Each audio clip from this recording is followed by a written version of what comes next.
અભ્યાસ છોડીને સ્માર્ટફોન ભર્યા રહેતા સંતાનો હવે હાથમાંથી છૂટી રહ્યા છે.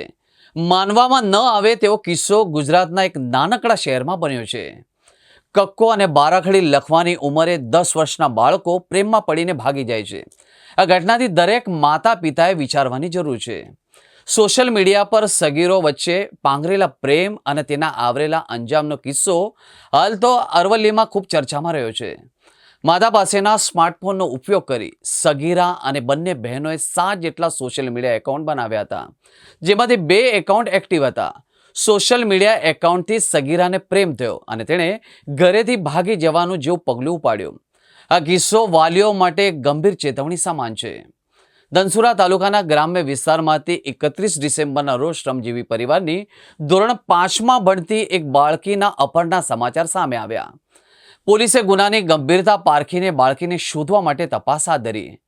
ટેકનોલોજી અને હ્યુમન સોર્સિસના આધારે બાળકીને શોધવાની કવાયત હાથ ધરવામાં આવી હતી. આખરે બાળકી મળી આવી હતી, પરંતુ બાળકી પાસેથી જે હકીકત જાણવા મળી તે સાંભળીને પોલીસના પગતળેથી જમીન પણ સરકી ગઈ. ધોરણ 5માં ભણતી બાળકીએ કહ્યું કે તેનું અપહરણ ન થયું. શ્રમજીવી પરિવારની ધોરણ 5માં ભણતી દીકરીના ઘરે એન્ડ્રોઈડ ફોન હોવાથી તેણે ઇન્સ્ટાગ્રામ એકાઉન્ટ બનાવ્યું, જેના થકી તેનો સંપર્ક ગામના એક કિશોર સાથે થયો. બાળકીને આ સગીરા સાથે પ્રેમ થઈ ગયો હતો અને બંને એક તાંતણે બંધાવવાનું નક્કી કર્યું હતું.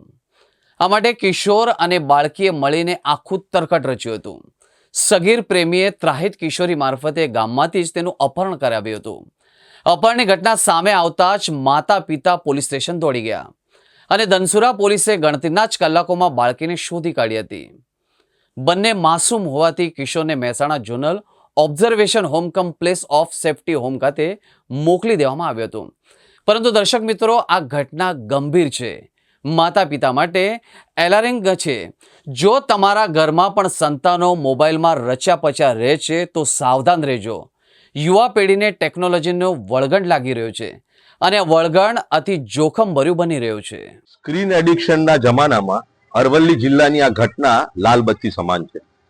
આજના યુગમાં મોબાઈલના આ રાફડા ફાટ્યા છે, ત્યારે ચારે બાજુથી વધતા મોબાઈલના આક્રમણ વચ્ચે આજે આપણે વાલીઓ તરીકે જાગૃત થવાનો વિષય છે. અને આ ઘટના એટલી ખતરનાક છે કે સૌ માટે આ ચેતવણી સમાન છે અને શિક્ષકો માટે, વાલીઓ માટે અને જાગૃત નાગરિકો માટે આ ઘટના ખરેખર શર્મનાક છે. આજના યુગમાં યોગ્ય સમય કરતા બાળકોને મોબાઈલ હાથમાં જે થમાઈ દેવાની જે ફેશન છે અને એના ઉપર ગૌરવ લેવાનો જે વિષય બનતો જાય છે, એના કારણે આ બધી ઘટનાઓ બને છે. એટલે સામાજિક રીતે સામાજિકરણમાં સમાજમાં આ ખતરનાક ઘટનાને રોકવા માટે મોબાઈલનું અતિક્રમણ ઘટાડવું જોઈએ, સ્ક્રીન એડિક્શન ઘટાડવું જોઈએ, શાળામાં આ વિષય માટે તાસ લેવાવા જોઈએ, આ માટે જનજાગૃતિના કાર્યક્રમો પણ થવા જોઈએ. પણ આ ઘટના એટલા માટે દરેક સમાજે આ નોંધ લેવી જોઈએ કે આ ઘટના જે બની છે આવનારા સમયમાં બીજી ઘટના ના બને અને બાળકોને આ પ્રકારના શિક્ષણથી અને આ પ્રકારના પ્રશિક્ષણ માટેની તાલીમો આપવી જોઈએ.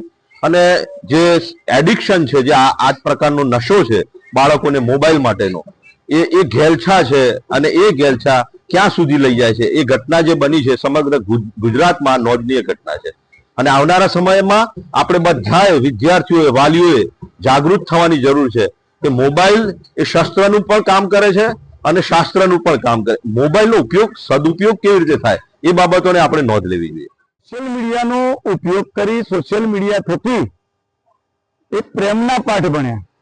આ નાની ઉંમરે શિક્ષણ સાથે જોડાયેલા બાળકોનો આ કિસ્સો એ સમગ્ર ભારતના વાલીઓ માટે આંખ ખોલનારો કિસ્સો છે. અને ખાસ તો સરકારે કે જે કોરોના વખતે સોશિયલ મીડિયા મારફતે ભણતરની વાત હતી, આજે એ ભણતર એ જુદી દિશા તરફ જઈ રહ્યું છે મોબાઈલ મારફતે. તો આ ઓસ્ટ્રેલિયાની સરકારે જે રીતે પહેલ કરી 18 વર્ષથી નીચેના છોકરાઓ માટે મોબાઈલની પાબંદી અથવા જે તે એપ એવી હોય એની પાબંદી, નહીં તો સોશિયલ મીડિયા જે તેને દંડ થાય એવું ભારત સરકાર, કેન્દ્ર સરકાર પણ લાવવું જોઈએ, જેથી કરીને મા બાપે પણ થોડુંક ચિંતાનો વિષય ઓછો બને. સ્કૂલોએ ફરી પાછું પાઠ્યપુસ્તકમાંથી ભણતર ચાલુ થાય એ તરફ જવું જોઈએ એવું આ કિસ્સાથી અમને લાગી રહ્યું છે. અને આ દીકરી આજે સમગ્ર ભારત માટે એક આંખ ખોલવારૂપ કિસ્સો છે, જે આની નોંધ કેન્દ્ર સરકાર રાજ્ય સરકારના શિક્ષણ વિભાગે લઈ અને શિક્ષણમાં પાછો હતો એવો ફેરફાર કરવો જોઈએ. ગઈ તારીખ 31/12/2024ના રોજ અરવલ્લી જિલ્લાના ધનસુરા પોલીસ સ્ટેશન ખાતે એક 10.5 વર્ષની ઉંમરની જે બાળકી હતી એના અપહરણનો ગુનો દાખલ કરવામાં આવેલો. આ જે બાળકી હતી એ 5મા ધોરણમાં અભ્યાસ કરતી હતી અને એની જે ઉંમર છે એ જોતાં માનનીય પોલીસ અધિક્ષક સાહેબે તાત્કાલિક આ જે અપહરણ થયેલું એ બાળકીને શોધી કાઢવા માટે સૂચના કરેલી. જે અનુસંધાને તાત્કાલિક ધનસુરા પોલીસ સ્ટેશનની અંદર અપહરણનો ગુનો દાખલ કરેલો અને જે બાળકી છે એના માતા પિતાને બોલાવી અને એમની પ્રાથમિક પૂછપરછ કરેલી.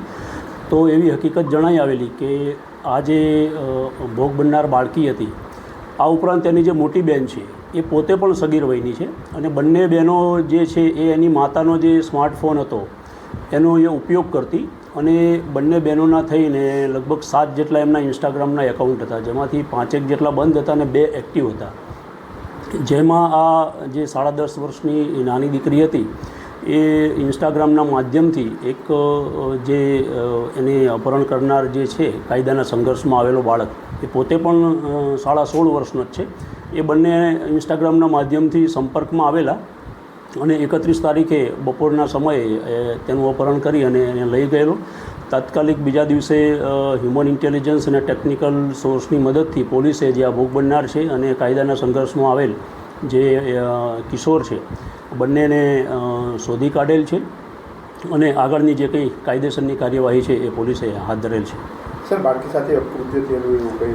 જે કિશોર છે એને બાળકી સાથે દુષ્કર્મ કરેલ છે અને જે બાળકી છે એનું મેડિકલ કરાવવામાં આવેલું છે. આ જે કાયદાના સંઘર્ષમાં આવેલ કિશોર છે એનું પણ મેડિકલ કરાવવામાં આવેલું છે અને એને ઓબ્ઝર્વેશન હોમ મહેસાણા ખાતે મોકલી આપવામાં આવેલું છે.